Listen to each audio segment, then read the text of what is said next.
2020 has been the year of video calling. It's been around for years, but now it's gone mainstream. So here are 4 ways to make your video calls better next year. Lighting. This makes the biggest difference to your picture quality. Position yourself with a window in front of you. Never sit with a window behind you because you'll become a big shadow.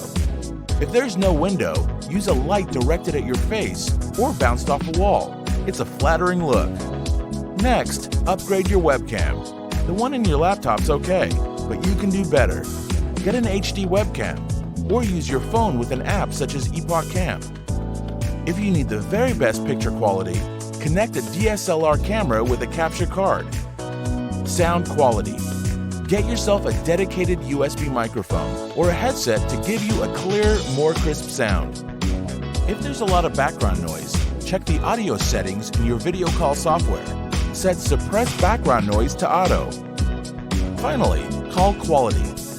Consider doing things the old-fashioned way. Use a cable to connect your laptop to your router. This is how to get the very best internet speed. It's also worth checking you're buying the fastest internet available in your area. Get these 4 things done, and you'll be the most professional-looking and sounding person on your call. We can help with all these things. Let's talk.